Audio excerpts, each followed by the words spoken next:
आं आरो दा मा होनबावनो रायजो राजाफोर आंनि फिसालायाबो दा फरायफुनायमोन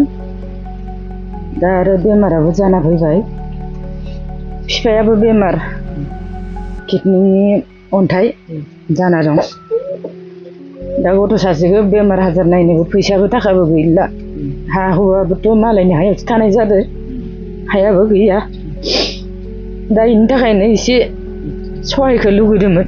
रायजो राजानिफ्राय बेखौनो आंबो मा बुंबावनो दा साननोनो सानखानो हायाखै माने दा हौवायाबो दा फारसेखै जेबो मावनो हाला उफायानो गैला माने बेनि थाखायनो दा आङो अनसुंथाइखौ माने रायजोनिफ्राय लुगैदों आङो गथ'खौ माने फाहामनो बिराद नाजाबाय दं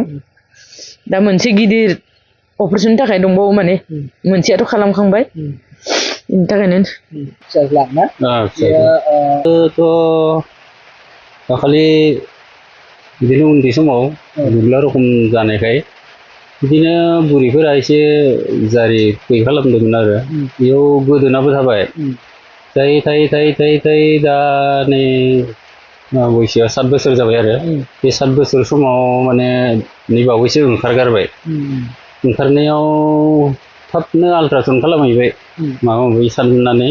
जानाय नंलालै होननानै आल्ट्रासाउन्ड खालामहैबाय आरो आल्ट्रासाउन्ड खालामहैनायाव ओंखारबाय माने किडनिकानो हामखाया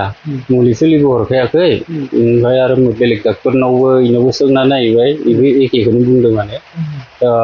मेडिकेल कलेज आसाम मेडिकेल कलेजाव लिरना हरखादों माने डाइरेक्टनो पेडियाट्रिक सार्जारि होननानै बेयाव लाना थांबाय आरो 11 अक्ट'बर 11 अक्ट'बर बैसोआ बेसेसो बैसो 7 बोसोर फरायबाय दंमोन नै थाखो क्लास 2 फरायबाय दं नै थाखोआव फरायदो दायो आदैमोना मा खालायो रायजोनिफ्राय मा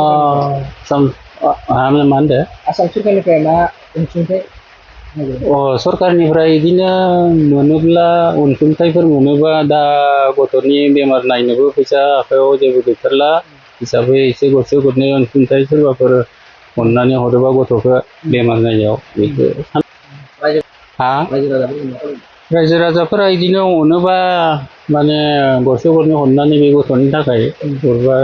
फोथांनो हागोन बायदि साननानै माने हरोबा मोजां मोनगौमोन आरो बिदि आरो दा न'खरावबो गैथ्रा बे हिसाबै दा बेखौ अपारेशन खालामनो बेसेबां रांनि गोनांथि जागोन गोनांथियाथ' दाखालि 11 तारिखआव थांनायाव 11 तारिखआव थांबाय बेनिफ्राय 29 तारिखआव डिसचार्ज खालामना हरदो जेनेबा बिदिनो पाइप टाइप सोनानै ओमफ्राय खालामना हरनायाव बिदिनो 25-26 हाजारसो फैसा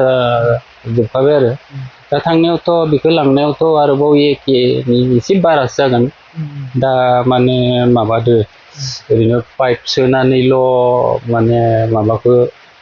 उदैनि दै गाज्रिखौ बरनग्रोदो गामिया मा गामि नोंसोरना जोंना इयो दलंगुरि